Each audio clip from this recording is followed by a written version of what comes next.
కృష్ణారావు గారే తీసుకోవాలి.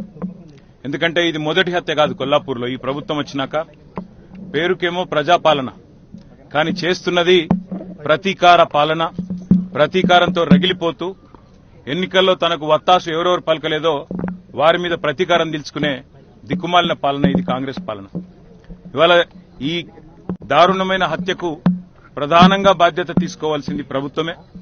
అందులో ముఖ్యంగా నేను ముఖ్యమంత్రి రేవంత్ రెడ్డిని డిమాండ్ చేస్తా ఉన్నా.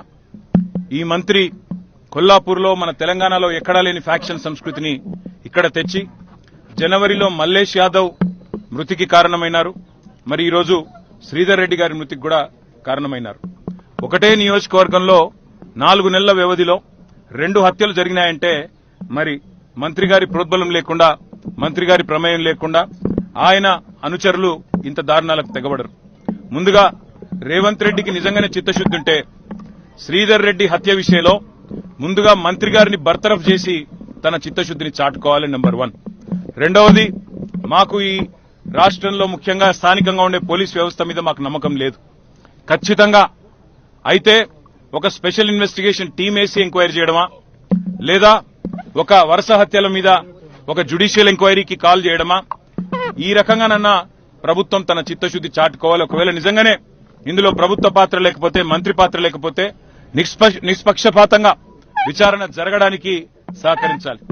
సరిగ్గా 15 రోజుల కిందట మరి మా నాయకులు వారం 10 రోజుల కిందట నిజానికి మా ఆర్ఎస్ ప్రవీణ్ కుమార్ గారు, గువ్వల బాలరాజ్ గారు, హర్షవర్ధన్ రెడ్డి గారు, మరిజనార్దన్ రెడ్డి గారు డీజీపీని కూడా కలిసినారు.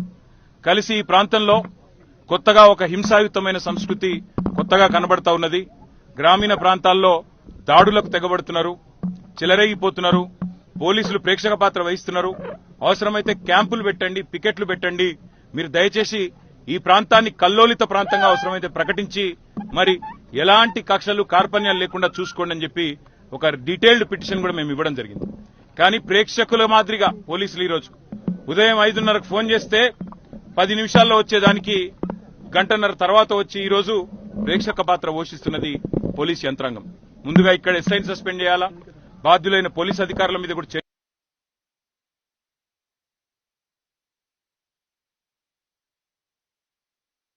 క్లియర్ చేయాలా. దాంతో పాటు మంత్రి జూపల్లి కృష్ణారావు గారిని వెంటనే బర్తరఫ్ చేయాలని చెప్పి కూడా నేను రేవంత్ రెడ్డిని డిమాండ్ చేస్తూ ఇంకొక మాట కూడా నేను విజ్ఞప్తి చేస్తా ఉన్నా. పేరు ప్రజాపాలన, కానీ ఈ రకంగా ప్రతీకారంతో మాత్రమే బతుకుతాం. ఈ రకంగా మా కార్యకర్తలను దాడుల ద్వారా, హత్యల ద్వారా వారి గొంతులు నొక్కి ఆ రకంగా నన్న బలపడతామనుకుంటే మాత్రం ఇది ముఖ్యమంత్రి గారి మూర్ఖత్వం అవుతుంది, కాంగ్రెస్ పార్టీ పిచ్చితనం అవుతుంది. మా కార్యకర్తలు ఇవాళ వాళ్ళు కూడా రగిలిపోతా ఉన్నారు.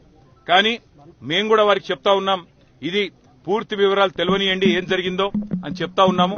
ఒకవేళ మరి ఇదే దాడుల సంస్కృతి కొనసాగితే మాకు కూడా వారిని నియంత్రించే పరిస్థితి ఉండదు. ఇది మంచిది కాదు, రాష్ట్రానికి మంచిది కాదు. రాజకీయ నాయకులు, రాజకీయ పార్టీలుగా గతంలో 10 సంవత్సరాల్లో తెలంగాణలో ఎన్నడూ ఇట్లాంటి సంఘటనలు జరగలేదు. మరి ఇట్లాంటి సంఘటనలు, ఇట్లాంటి దారుణాలు, ఇట్లాంటి హత్యలు, వీటికి ప్రభుత్వం కనుక వెంటనే స్పందించి చర్యలు తీసుకోకపోతే ఎక్కడ జరిగినా ఇట్లాంటి కార్యక్రమం మేము కూడా వేల సంఖ్యలో పోతాం. అవసరమైతే మరి అక్కడి మంత్రులు గాని, అక్కడి నాయకులు గాని వారి ఇళ్లను ముట్టడించడానికి గాని అవసరమైతే ఎంత దూరమన్నా పోతాం, కార్యకర్తల్ని కాపాడుకుంటామనే మాట కూడా తెలియజేస్తూ ఇవాళ మరణించిన శ్రీధర్ రెడ్డి గారు, హత్యకు గురైన శ్రీధర్ రెడ్డి గారికి పాపం ఒక పెద్ద మనిషి, వారి తండ్రి 80 ఏళ్లు, ఆయన బాధపడుతుంటే, ఆయన ఏడుస్తుంటే చెట్టంత కొడుకు కళ్ళ ముంగట పోయి ఇవాళ ఆయన ఏడుస్తా ఉంటే ఆయనను సముదాయించలేకపోతా ఉన్నాం. ఆయన అంటున్నాడు స్పష్టంగా, నేను రాసిచ్చినా, నేను కంప్లైంట్ ఇచ్చినా దీని వెనుక జూపల్లి కృష్ణారావు ఉన్నాడని, కానీ పోలీసులు నా మీద ఒత్తిడి తెస్తా ఉన్నారు, జూపల్లి కృష్ణారావు పేరు పెట్టవద్దని ఒత్తిడి తెస్తున్నారని చెప్పి ఆ మరణించిన శ్రీధర్ రెడ్డి గారి తండ్రి గారు చెప్తా ఉన్నారు. ఇది ఏ రకమైన ప్రభుత్వమో ఆలోచన చేయాలా. రాహుల్ గాంధీ చెప్తుంటాడు ఢిల్లీలో పెద్ద పెద్ద మాటలు, మొహబ్బత్ కి దుకాన్ అని మాట్లాడతాడు. ఇదేనా నీ మొహబ్బత్ కి దుకాన్ రాహుల్ గాంధీ అని నేను అడుగుతా ఉన్నా. ఇదేనా హత్యలు, మరి ఇదేనా దాడులు, ప్రతిపక్ష నాయకుల మీద కేసులు, సోషల్ మీడియాలో పోస్టులు పెడితే మా వాళ్లకు బెదిరింపులు, బైండ్ ఓవర్లు, ఇదేనా నీ చిల్లర రాజకీయం అని చెప్పి కూడా నేను కాంగ్రెస్ పార్టీ నాయకత్వాన్ని అడుగుతా ఉన్నా. ఈ సంస్కృతి కొనసాగితే తెలంగాణకు మంచిది కాదు, ఎవరికి మంచిది కాదు. దీని ఇకనైనా తెరదించుదాం.